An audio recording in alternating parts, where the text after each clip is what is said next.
UPSC prelims 2026 geography എന്നുള്ള marks ensure ചെയ്യാനായിട്ട് ഞാൻ ഈ പറയുന്ന 5 ടോപ്പിക്സ് ഒരു കാരണവശാലും മിസ്സാവരുത്. അതിൽ ഒന്നാമത്തെ ടോപ്പിക്കാണ് അറ്റ്മോസ്ഫിയർ. സ്ട്രക്ചർ കോമ്പോസിഷൻ പഠിക്കുന്നതിനൊപ്പം അറ്റ്മോസ്ഫിയറിലെ ടെമ്പറേച്ചർ വേരിയേഷനും ഇതുകൂടാതെ ഡസ്റ്റ്, വാട്ടർ വേപ്പർ പോലുള്ള പാർട്ടിക്കിൾസിന്റെ ഡിസ്ട്രിബ്യൂഷനും ബേസ് ചെയ്ത് UPSC ഒരുപാട് ചോദ്യങ്ങൾ ചോദിച്ചിട്ടുണ്ട്. സോ അത് നമ്മൾ ഒരിക്കലും മിസ്സാവരുത്. രണ്ടാമത് വരുന്നത് ടെമ്പറേച്ചർ ആണ്.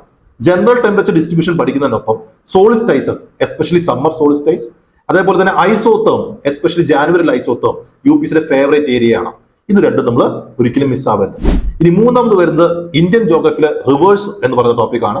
സോ റിവേഴ്സിനെ പറ്റി പഠിക്കുമ്പോൾ റിവേഴ്സിന്റെ സോഴ്സ്, അവർ ഏത് റീജിയനാണ് ഡിസ്ട്രിബ്യൂട്ട് ആയിട്ടുള്ളത്, അവരുടെ ട്രിബ്യൂട്ടറീസിന്റെ പേരുകൾ, അതിൽ വരുന്ന മറ്റ് വാട്ടർ ബോഡീസിന്റെ പേരുകൾ, അതിന്റെ മൗത്ത് എവിടെയാണ് എൻഡ് ചെയ്യുന്നത്, ഈ കാര്യങ്ങൾ ഒരു കാരണവശാലും മിസ്സാവരുത്.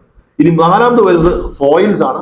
ഇന്ത്യയിലെ സോയിൽ ഡിസ്ട്രിബ്യൂഷൻ പഠിക്കുന്നുണ്ടപ്പോൾ ഓരോ സോയിലും എന്തിനാണ് റിച്ച്, എന്തിനാണ് ഡെഫിഷ്യന്റ്, അവിടെ കൾട്ടിവേറ്റ് ചെയ്യപ്പെടുന്ന ക്രോപ്സ് ഏതൊക്കെ, അതേപോലെ തന്നെ സോയിൽ ഫോർമേഷനുമായി ബന്ധപ്പെട്ട വെതറിംഗുമായി ബന്ധപ്പെട്ട കാര്യങ്ങളും നമ്മൾ പഠിക്കണം.